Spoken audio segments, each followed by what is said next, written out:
तो उसमें उसको द्रव्य दृष्टि करना कैसे, सम्यक दर्शन की प्राप्ति कैसे हो जाए, पर्याय को गौण करके द्रव्य की दृष्टि कैसे करना, तो उसको उसमें क्या देखना कि पर्याय को हटा देना, पर्याय को दूर करके दृष्टि करना, घड़े को फोड़ करके मिट्टी को देखना, रोटी को ऐसे लोट बना के आटा बना के उसको आटा को देखना, कैसे द्रव्य दृष्टि करना।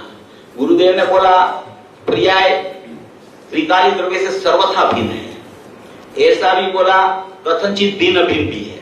ये दोनों बात आती है, कोई एक बात नहीं आती है, दोनों बात दोनों जगह सही है। अभी बोल रहे थे ना राकेश जी कि दोनों बात दोनों जगह सही है, इसमें कोई गलत बात नहीं है।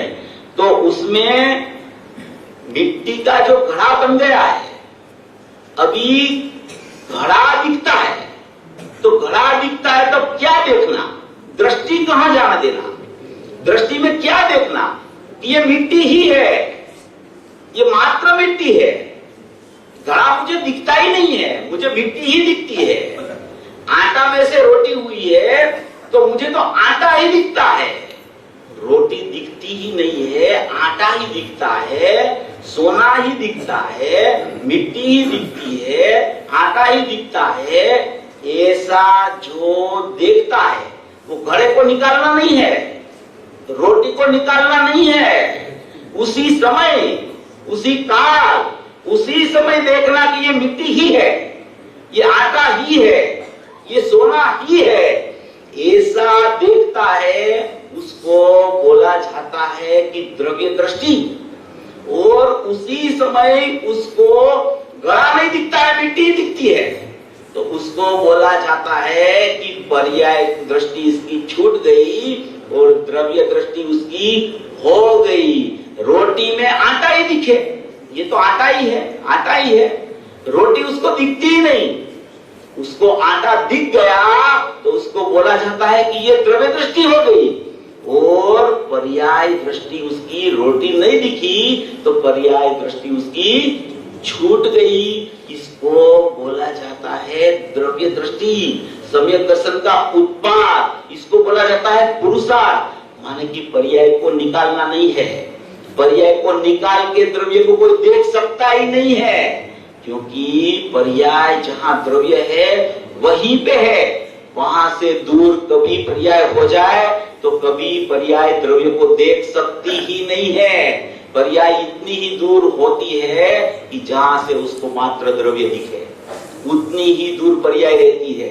उसी को बोला जाता है कि इसी का नाम, ये जीव को द्रव्य की दृष्टि हो गई और पर्याय दृष्टि छूट गई और पर्याय रह गई।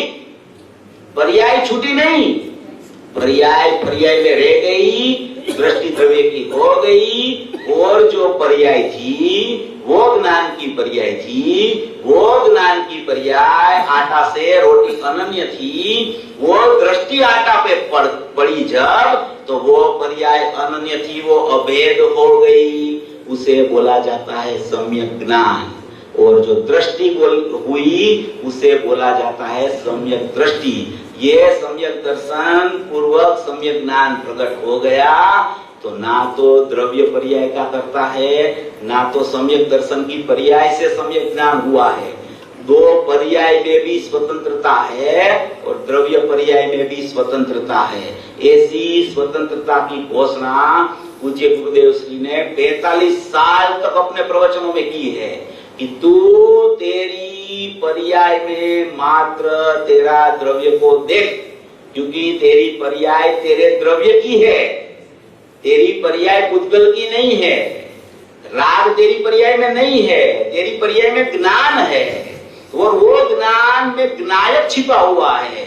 ऐसा तुझे दृष्टि हो गई, ऐसा तुझे ज्ञान हो गया तो राग की उत्पत्ति ही नहीं होती है। उसे बोला जाता है कि राग छूट गया, राग का भेद विकल्प छूट गया और अभेद निर्विकल्पता प्रकट हो गई। इसे बोला जाता है निरपेक्षता के स्वीकार पूर्व उसको सापेक्ष परिणमन प्रकट रूप हो गया।